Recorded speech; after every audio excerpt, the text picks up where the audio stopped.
Hello and welcome back to the channel. Today we are going to discuss about Tableau.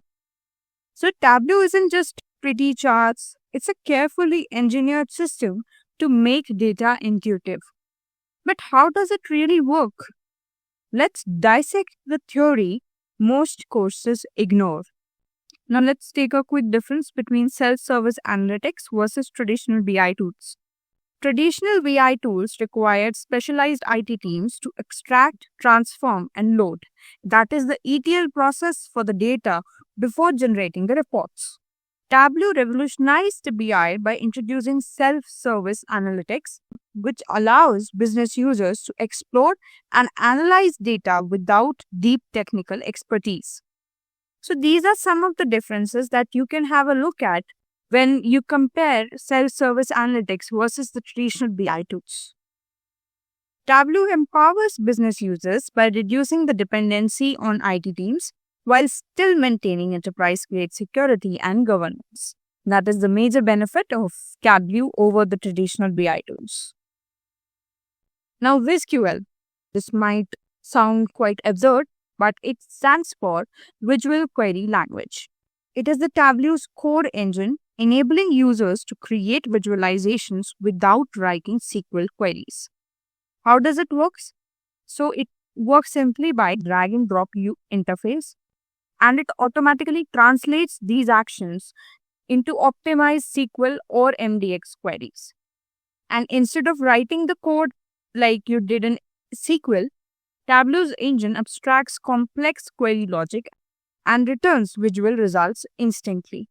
Lastly, unlike other BI tools, VisQL is designed to prioritize visualization over raw tabular results, making insights more intuitive and accessible.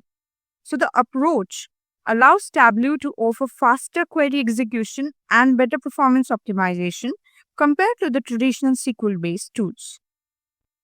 Now, Tableau's architecture is structured into 4 core layers, ensuring smooth data flow from source to visualization and then distribution. The first layer is the data layer, it connecting to the data sources. It supports hundreds of data connectors like databases, cloud storage, APIs, or flat files.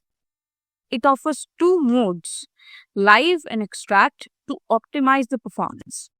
The second layer is analytics layer, that is about query processing and data manipulation, and it has various level of detail expression for flexible data granularity.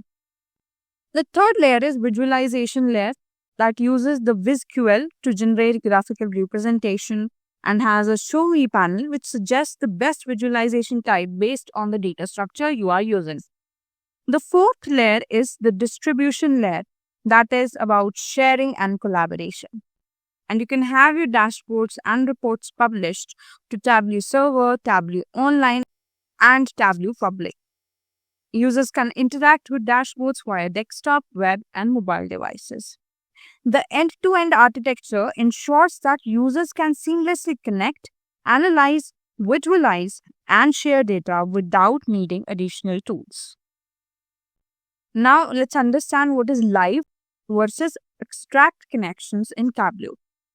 So when connecting Tableau to data, users have 2 primary options, live connection and extract connection. Choosing the right one depends on the balance between data freshness and performance.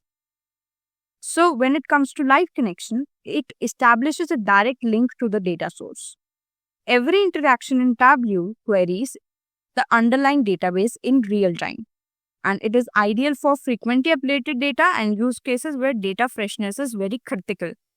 And drawback is that its performance depends on the speed and scalability of the external database, and network latency can affect the user experience. Then we have extract connections. It is like creating a snapshot of the data and storing it in the Tableau's proprietary format, that is .hypher files. And data is loaded into Tableau's memory, providing faster performance. It is ideal for large datasets that don't change frequently. Drawbacks are that the data can be outdated unless extracts are refreshed periodically. So we should use live connection when you need up to the minute data, and you should use extract when performance is a priority and real time updates aren't needed. Now, looking at the Tableau's data model philosophy, Tableau's approach to data modeling differs from tools like Power BI in that it emphasizes simplicity and flexibility over rigid schema structures and avoids the need for a centralized data model with defined relationships in all use cases. So these are some key concepts in Tableau's data model philosophy. So Tableau uses the logical layer for relationships and a physical layer for joins.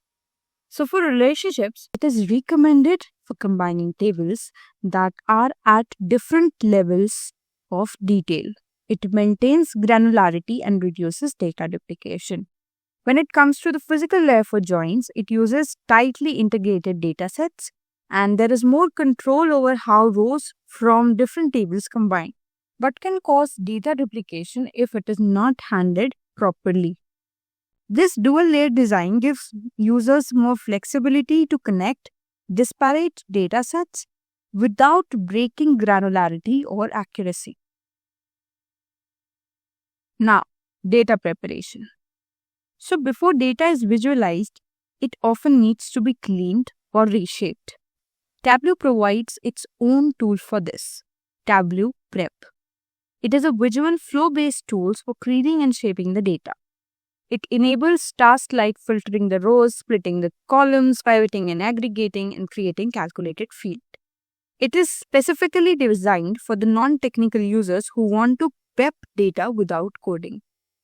And why Tableau Prep exists? Like that, not all users have access to or expertise in tools like Python, SQL, or Alteryx. Prep brings ETL inside the Tableau's ecosystem, and it allows for repeatable workflows that can be published to Tableau server for scheduled refreshes. So Tableau Prep bridges the gap between raw data and meaningful dashboards, making Tableau a more complete analytics platform.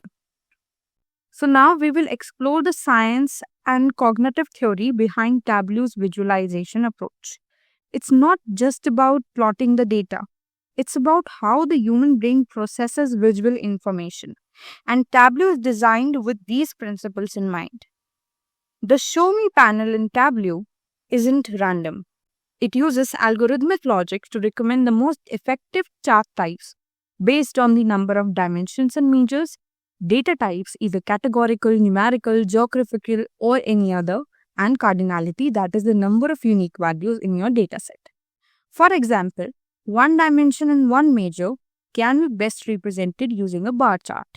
Two dimension and one measure can be represented using heat map, and geographical field can be best represented using a map. The panel promotes visual best practices by encouraging charts that align with perception theory and analytic goals, rather than novelty. Now, pre-attentive attributes in Tableau are visual properties that the brain processes almost instantly. And Tableau leverages these to help users quickly recognize patterns and outliers. So, some key pre-attentive attributes include the color, the size, position, shape, and orientation and length. Minimize the number of pre-attentive cues used at once. And it ensures clarity and beats complexity in your dashboards. The 3-second rule. It states that a viewer should be able to understand the key message of a dashboard in under 3 seconds. Tableau encourages this by promoting clean layouts, interactive tooltips, and using white spaces and logical grouping to reduce cognitive load. And what principles you should apply? You should use large, clear KPIs to present critical metrics upfront. And limit visualizations, ideally 3 to 5 maximum, to avoid the noise. And align visual order with user flow. Like top left is where eyes land first. How parameters work under the hood.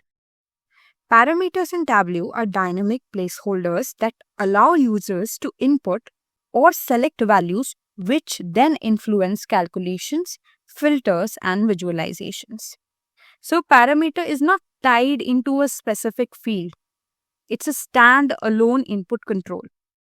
Changing the parameter rebuilds Tableau's internal query that often triggers a new SQL query or recalculating the entire visual logic.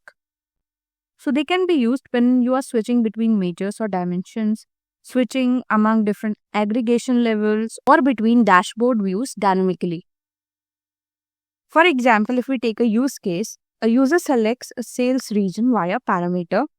Dashboard updates to show that region's performance with all the visuals recalculated instantly. Next is LOD expressions or level of detail expressions. These are Tableau's solution to situations where the visual granularity doesn't match the aggregation granularity you want. There are three types of LODs. The first one is fixed, that ignores the visual granularity and computes at a specified level. For example, we have region, total sales regardless of feature. Next is include. It adds more detail to the current view. And then exclude, it removes details from the current view. So why it matters? Without LODs, users are stuck in aggregation based only on the visual dimensions. LOD expressions decouple logic from the visual layer, giving you surgical control over calculations. Now, Tableau's mapping engine. Tableau comes with a built-in geocoding engine that allows for immediate mapping of either a country, state, province, city, postal code, latitude, longitude. And how it works? That Tableau recognizes the geographical fields and matches them against its internal spatial database, and automatically assigns latitude and longitude for mapped points. And you can also import custom shape files, GeoJSON, and KML data for specified maps. And the strengths along this mapping engine involves dynamic zooming and layering based on filters, can overlay different map layers like population density or heat zones, and it allows spatial joins for geospatial analysis, for example, finding all the stores within 10 miles of a city.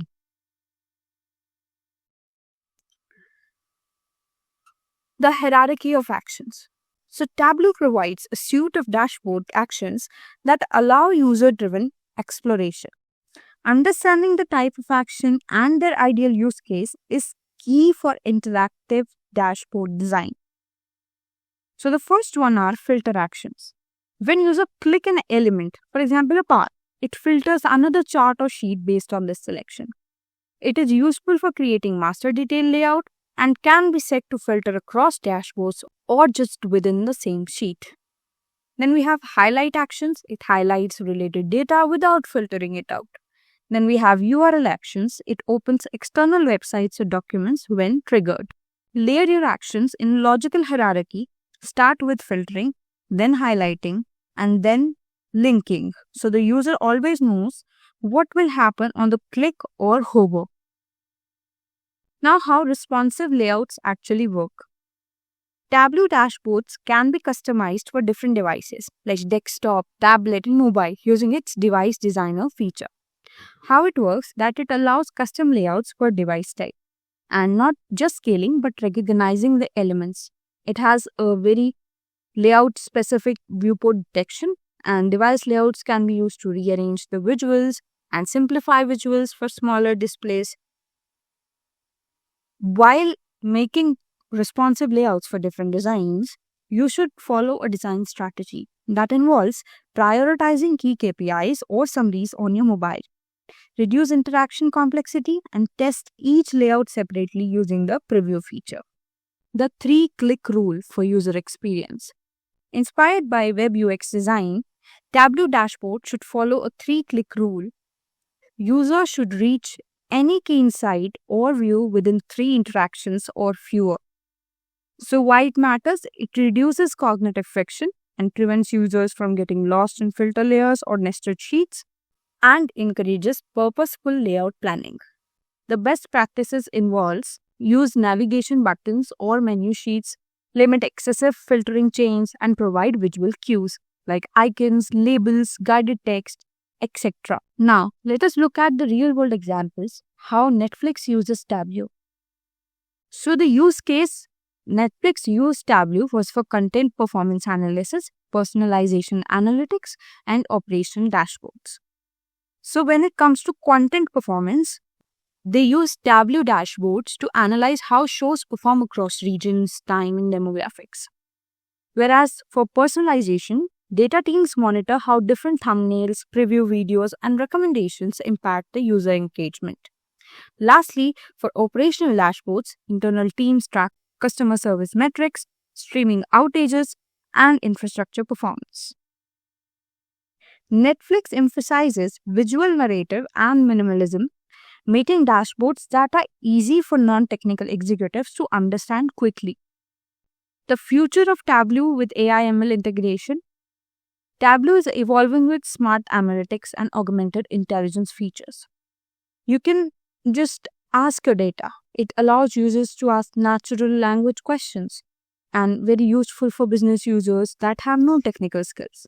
Then explain data. It uses statistical algorithms to explain anomalies or unexpected values in your visuals.